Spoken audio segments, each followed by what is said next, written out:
August 1944. German headquarters actually laughed at American forces, calling them soft and clumsy. 2 days later, those same Germans would say, "You moved faster than we could even report." Here's what happened. In August 1944, the narrative in Western France painted the U.S. Army as inferior on German maps. Reports suggested American troops were soft, while their officers relied heavily on machinery. German commanders assumed that following Normandy, the Americans were weary and susceptible to defeat. However, aerial reconnaissance unveiled a different reality. Luftwaffe pilots, observing the roads south of Ava, documented long lines of American trucks, thousands of vehicles, and numerous tanks. This provoked laughter from German headquarters, who believed the Americans were slow and cumbersome, confidently predicting their imminent downfall. Yet, the ground situation was drastically different. The U.S. 4th Armored Division, led by General John S. Wood, advanced with striking precision and speed, almost racing against time. This represented the quintessential American strategy: mobility, quick maneuvers, and persistent pressure. Veterans vividly remember the discipline and decisiveness executed by these units. Soldiers acted on their initiative, persistently moving without waiting for orders. In opposition stood elite German formations, remnants of the Panzer Division I of the Wehrmacht S. Most proficient armored divisions, alongside elements from the 2nd Panzer Division. Despite being battle-worn, these factions still held a reputation for being formidable. Yet, there remained an enormous gap between German expectations and American performance. The American columns did not move like a sluggish, chaotic army, but rather like a precise, high-sped machine. Enhanced logistical systems, powerful towing vehicles, mobile repair units, an initiative from junior officers allowed the Americans to outpace the Germans significantly. This presented a crucial advantage. The insights garnered from the battles in July and August in Normandy became apparent. Speed could substitute for armor, and initiative could surpass experience. When the German forces readied themselves for a conventional American assault, the 4th Armored Division was already implementing a flanking maneuver that German command had not foreseen. Within 2 days, a turning point would emerge. A captured German officer later remarked, "We believed we understood the Americans. We were mistaken." The dawn of August 27th introduced a startling reality for the Germans. The forward units of Panzer Lehr anticipated a routine attack.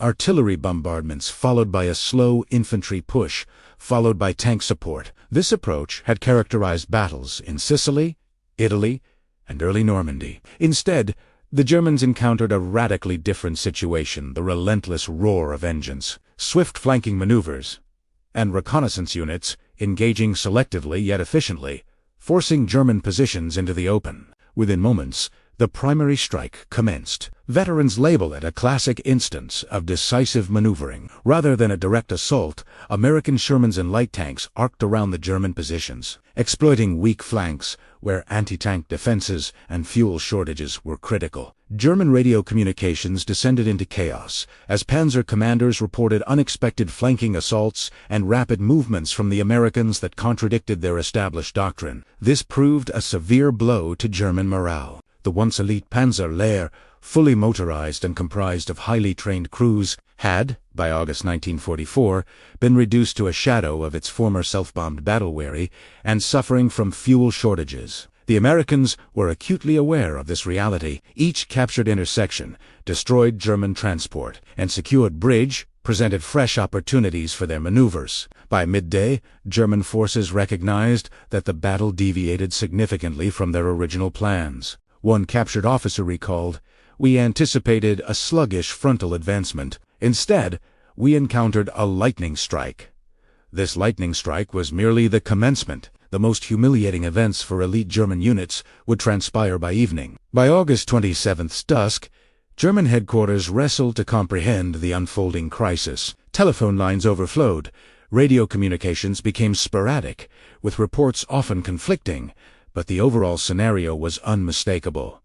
The Americans were advancing too swiftly. German officers struggled to grasp the battlefield situation effectively. In the afternoon, the 4th Armored Division executed a maneuver later classified as an exemplary model of mobile warfare. Rather than directly assaulting panzer positions, American tanks and mechanized infantry struck the left flank, causing a delayed response from the Germans. Soldiers from the 2nd Panzer Division, tired and poorly supplied, attempted to form a makeshift defensive line at a crossroads. Yet American forces were already present, moving faster than German doctrine predicted. The crux of the German shock hinged on the nature of warfare. Blitzkrieg had been their hallmark, but now the Americans initiated a lightning offensive, in a distinctly German style albeit at a swifter pace. A notably dramatic episode occurred in the village of Tessen. German intelligence had indicated the presence of a single infantry company alongside a few anti-tank positions there. However, the Americans bypassed the strongpoints,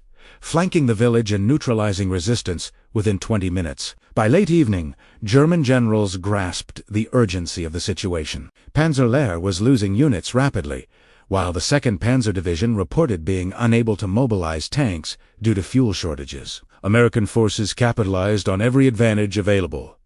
Supply columns traveled in tandem with the tanks. Engineers cleared the roads, and repair teams toiled continuously. General John Wood executed the breakthrough maneuver in real time, consistently keeping German forces one step behind. Prisoners captured that night appeared exhausted and incredulous. One officer confessed, "We did not realize where you were coming from. You moved quicker than we could report."